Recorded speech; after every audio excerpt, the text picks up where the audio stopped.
حمامكمن كانزاخمن كتدحنو ناب هوسبيتال كيدكم دكاتر باغبابو كاغلغلخم እንዳተጸበخمم ኮይኑ ግና እተም ተኣምንሎም ዶክተራትን ትሕቲ እግዚአብሔር ክነድሕነኩም ኢና ኢሎም ፍላይ ድማ ጻዕዳ ጎቦን ተኸዲኖም ኣብ ልዕሊ ደቂ ሰባት ሕማቕ ተግባር ዝፍጽሙ ወይ ድማ ናይ ሕማምኩም ፎሲ ከይኮነ ዝኸፍአ ናይ ስቃይኹም ምንጭ ኮይኑ ተጸኒሕኩም እንትደኩ እንታይ መወልኩም ናይ ሕክምና ሞያም ክንደይ ናይ ተቀደሰን ዝተባረኸን ሞያ ምዃኑ ኩሉ ዝፈልጥ ሓቂ እዩ ኮይኑ ግና ብዘይረብሑን ስስዓት ውልቀ ሰባትን ንሞዮም ክብር ዘይብሎምን ክባላሾን ከሎ እዚ ዝተባረኸን ዝተቀደሰን ሞያ ግና ክንደይ ናይ መስካሕክሕን ብጣዕሚ ሕማቕ ተግባራትን ናብ ልዕሊ ደቂ ሰባት ህይወት ከስዕብ ከም ዝኽእል ክንደይ ኢና ንፈልጦም ከምኡ ድማ ክቡራት ተኸታተልቲ መደብና ሓደ ህይወት ንምድሓን ናይ ካሊእ ሰብ ህይወት ኣብ ሓደጋ ምድርባይ ትኽክል ኢልኩም ተኣምኑ ዶ ብናይ ሕክምና ሞያ በቲ ዝተቀደሰን ዝተባረኸን ዝብሎ ዘለና ሞያ ክቡራት ተኸታተልቲ መደብና ሓሳብኩም ኣብ ኮመንት ተቐምጡና ብሕቶ ንጅምሮ እዚ መደብና እምበርከስ ክቡራት ተኸታተልቲ መደብና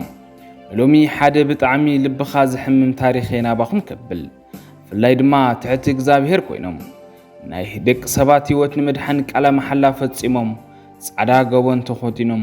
ኮይኑ ግን ብሕቡእ ናይ መንእሰይ ኮላሊትን ካልኦት ኣካላትን እንዳሰርቑ ንሃፋትምን ደቂ ሃፋትምን ዝሸጡ ናይ ኢትዮጵያ ዶክተራት ጉጅለ ከም ዘለው ትፈልጡ ዶ እምበር ሎሚ ዞም ጉጅለ ሓደ ብሓደ ክነቃልዑም ኢና ፍላይ ድማ ዓለም ናብ ዝሕዚ እዋን ናብ ዝኸፍእ ናብ ዝተበላሸወን ደረጃ በፂሓ ዘላ ኣብ ኢትዮጵያ ጥራሕ ዘይኮነ ኣብ ዝተፈላለዩ ክፍለ ዓለማት ኣብ ልዕሊ ኮላሊት ደቂ ሰባት እንዳተሸጠን እንዳተለወጠን ከም ዝርከብ ይፍለጥ እዩ እቶም ጉጅለታት እንመን እዮም ዝብሉን ካልኦት ናባኹም ክነብል ኢና ክቡራት ተኸታተልቲ መደብና ሎሚ ዝነግረኩም ታሪኽ ስለቶም ጻዕዳ ጋቦን ተኸዲኖም ናይ ደቂ ሰባት ህይወት ክነድሕን ኢና ኢሎም ትሕቲ እግዚአብሔር ቃለ መሓላ ፈጺሞም ኮይኑ ግን ብሕቡእ ናይ ንጹሃት ዜጋታት ኮላሊት ነጋዲ ዝኾኑ ናይ ኢትዮጵያን ፍላይ ድማ ናይ ብዙሓት ከተማታት ኢትዮጵያ ዘለው ዶክተርን ሆስፒታላትን ናባኹም ከብልየ ሰናይ ምክትታል ቅንዌን ቻነልና ሓዲሽ ዝኾንኩም ሳብስክራይብ ገበሩ ከምኡ ድማ ናብ ካሊእ ንክባጻሕ ሼር ገበርዎ ነዛ ቪድዮ ድማ ላይክ ምጥዋቅ ጀምርዋ ሰናይ ምክትታል ታሪኹ ዝጅምር ሓደ ብናይ መንግስቲ ሆስፒታል ናይ ኮላሊት ሕጽበት ክፍሊ እዩ ሓደ መንእሰይ ጌታሁን ዝተባሃለ ኮላሊቱ ካብ ጥቕሚ ወፃኢ ኮይኑ ኣብ ህይወት ንምጽናሕ ኣብ ሰሙን 3 ግዜ ኣብቲ ክፍሊ እናኣተወ ይሕጸብ እዩ ነይሩ ሕልሚ ዝመንእሰይ ትምህርቱ ተማሂሩ ትምህርቱ ወዲኡ ቤተሰቡን ስድሮኡን ንምሕጋዝ ይዕላሙ ነይሩ ኮይኑ ግን ሕልሙ ኩሉ ኣብ ሓንቲ ኮላሊት ምርካብ ዝተመርኮሰ ዕላማ ኮይኑ ተሪፉ ናይዚ ሓውና ኣዲኡ ድማ ብጣዕሚ ተጨኒቓን ንዕኡ ንውላዳ ንምድሓን እውን ዘይተኣተወ ጉድጓድን ዘይፈንቆለቶ እምንን የለን ገንዘባ ወዲኣ ብመወዳእታ ገዛ ሸይጣ ነቲ ሓደ ወዳ ንምትራፍ ናይ ኮላሊት ኣለሻ ወፅያ ዘላ እዛ ሰብ እዚኣ ድማ ሓንቲ ኮላሊት ዝልግስ ሰብ ዝረክብ ድማ ናብ ኣምላኻ ኩሉ ግዜ ያጸሊ ሕዚ ግና ኣብ ተስፋ ዝቆረጸሉ ግዜ በፂሖም ኣለዉ ሓደ ዶክተር ኤልያስ ዝተባሃለ ንናይ ማለቱ ነቲ ተሓካማይ ዝኾነ ጌታሁን ሕክምና ዝከታተል ዶክተር ኮይኑ በዚ ድማ ንኣዲኡ ማለቱ ናይ ጌታሁን ኣዲኡ ድማ ከምዚ በላ እዚ ወድኽን ብጣዕሚ በተሓሳሳበ ደረጃ እዩ ዘሎ ናይ መንግስቲ ናይ ኮላሊት ንቕለ ተኸላ ዝርዝር ብጣዕሚ ነዊሕ እዩ ዓመታት እውን ክወስድ ይኽእል እዩ ክሳብ ሽዑ ግን እቲ ወድኽን ወይ ድማ ውላድኽን ዘይጸንሕሉ ምኽንያት ክሊ ስለ ዝኽእል ፍላይ ድማ እዚ ጉዳይ እዚ ናብ ዝለዓለ ሕማቕ ደረጃ ንከይበጽሕ በዚ እውን ካሊእ መማረፂ ክትጥቀማ ከም ዘለክን ክብል ድማ ተዛረበን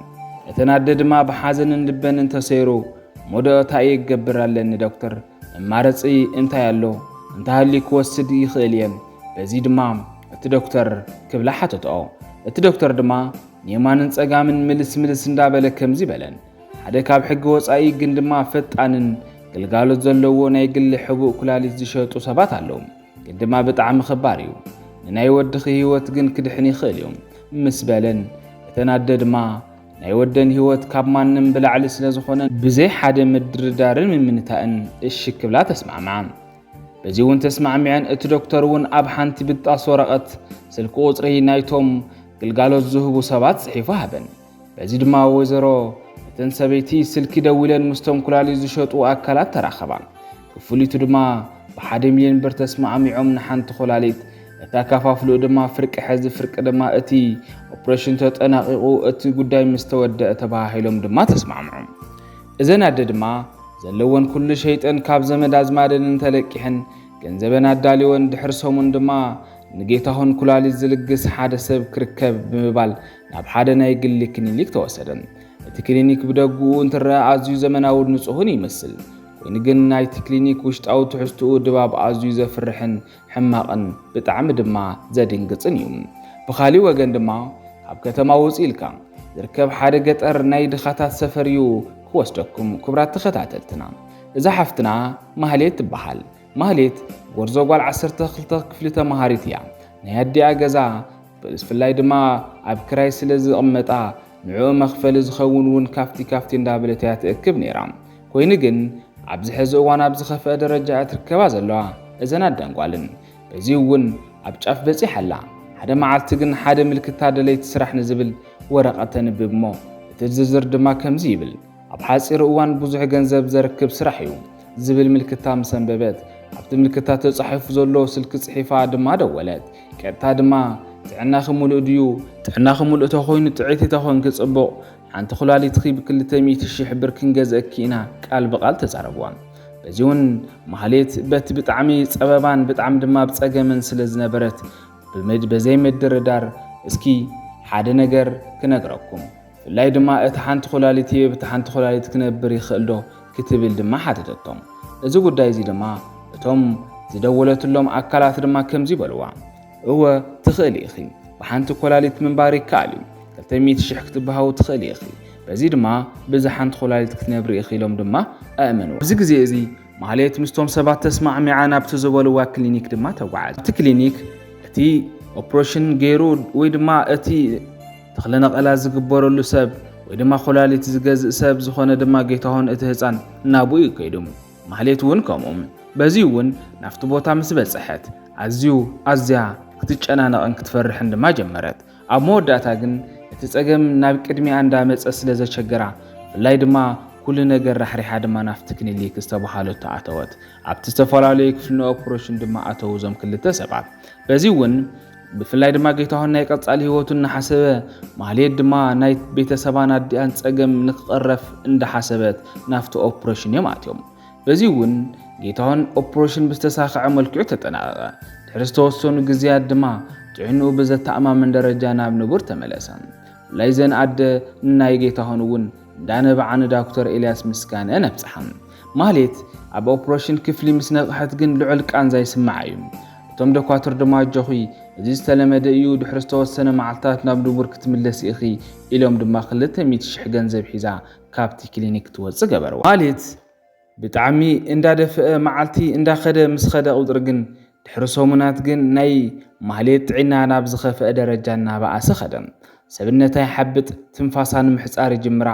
እዚ ምስ ኣብያ ድማ ናብ ናይ መንግስቲ ሆስፒታል ምስ ተወሰደት ግን እቶም ዶክተር ዝረኣይዎ ግን መደንገፅን መነወርን ኮይኑ ረኸብዎም ናይ ማህሌት ክልቲኡ ኮላሊታት ተወሲዱ ተሸይጡ እዩ እወም እቲ ብ200,000 ቅርሺ ንሓንቲ ኮላሊት ዝተስማዕምዕዎ እዞም ነጋዶ ኮላሊት ናይ ማህሌት ክልቲኡ ኮላሊት ኣውፅኦም ክቕይርዎ እዮም ክኢሎም እዚ ማህሌት ድማ ንባዕላ ናይ ኮላሊት ተሓካሚት ኮይና እያ ዘላ ናይ ማህሌት ስድራ ድማ ብሓዘንን ብቁጥዓን ፖሊስ ኣመልከቱ እዚ ኣዝዩ ብጣዕሚ መፍርሕን ዓቢ ናይ ገበን መረብ ጫፍን ኮይኑ እዩ ዘሎ በዚ ድማ ናብ ሆስፒታል እቶም ፖላዊስ ከይዶም እቲ ዝተረኸበ ሓበሬታታት ብሙሉእ ዝርዝር ሒዞም ድማ ናብ ካሊእ ሆስፒታል ኣምርሑ ብፍላይ ድማ ናብቲ ናይ ዶክተር ኤልያስ ዘለዎ ሆስፒታል ኣብቲ ቦታ ምስ በፅሑ ድማ ንዶክተር ኤልያስ ሽዑ ንሽዑ እዮም ኣብ ትሕቲ ቁፅር ኣውዒሎሞ እንትተሓዝ ግን ዋላ ሓንቲ ኣብ ገፁ ፍርሕን ካሊእ ዘድንግፅ ነገራትን እውን ኣይትፈጥረሉን ዶክተር ኤልያስ እንትርአ ኣገዳሲ ዝኾነ ሓበሬታታት ካብኡ ኣኪዮም ድማ ናብ ዝተፈላለዩ ብፍላይ ድማ ነዚ መርበብዚ ብፍላይ ድማ ነዚ ሕማቕ ተግባር ዝፍፅም ዘሎ ሰይጣናዊ ስራሕ እቲ ኔትወርክ ካብ ምንታይ እዩ ክብሉ እውን ኩሉ በብጉጅለ ኮይኖም ድማ ነዚ ሕማቕ ተግባር ዝፈፅሙ ሰባት ንምትሓዝ መርበብ ድማ ንምብጣስ እውን ጉጅለኦም በቲኖም ኣብ ምርምር ይርከቡ በዚ ድማ እዚ ናይ መርማሪ ጉጅለ ዝኾነ ክሊኒክ እንትፍትሽ ዝተረኸበ ነገር ድማ ናይ ክፍኣት ዕምቆት ቁልጭ ኣቢሉ ዘርኢ ነይሩ ብሕቡእ ዝተሰርሑ ናይ ኦፕሬሽን ክፍልታት ካብ ወፃኢ ሃገር ዝመፁ ናይ ሕክምና ቱሪስታት ዝርዝር ከምኡ እውን ነዚ ኩሊት ብፍላይ ድማ ናይዚ ኩሉ ሻጥር ዝሰርሑ ኤጀንታትን እውን ዝርዝር ተረኺቡ እዚ ድማ ናይ ወፃኢ ደለልቲ ናይ ላቦራቶሪ ቴክኒሻናትን ኮታስ ዓለም ለኻዊ ዓብይ ናይ ሰብ ኣካላት ንግዲ መርበብ ኮይኑ ድማ ተረኺቦም በዚ እውን ኣብ ናይ ጌታሁን ዘሎ ኩላሊት ናይ ማህሌት ምዃኑ ምስተፈለጠ ግን ዓለም ዘረቶ ኣዝዩ ድማ ነብዐ أنا بناي كالي ناي سب سكاي يز هوتي أتريفه زلخو بمررت دما نبع عدو دما زخل نجار مسمع دما بناي محلي سقاي ولادن هوتو سلازة رفنت كلن زنبرن جنزبن دما ناي محليت ناي حكم الناوز دما وعلوم كبرات تختاتلت مدبنا باركس إذا تاريخ دخلنتن تسفى مغراز إن كندي ناي دك سبات خفو زخو بزبزا كم زسعب اللوم يديرينا كوينجن ካብ ኩልን ላዕለ ናይ ሕክምና ሞያ ክንደይና ዝተቀደሰን ዝተባረኸን ሞያ ብዘይ ረብሑን ስዓቱን ውልቀ ሰባት ክባላሾ ከሎ ክንደይናይ ዘግናኝን ሕማቕን ተግባር ምዃኑ እውን ተማሂርና ኢና ክቡራት ተኸታተልቲ መደብና ካብዚ ልቢ ሰባር ዝኾነ ታሪኽ እንታይ ተማሂርና ሓደ ህይወት ንምድሓን ናይ ካሊእ ሰብ ህይወት ኣብ ሓደጋ ምድርባይ ትኽክል ኢልኩም ዶ ትሓስቡ رئيتكم عبكم أنت أمتنا بكبابكم خكم زعينة حبونا يسأل مات كلينات الله ودتبلو حسابكم عبكم أنت هابنا سسنايو سلام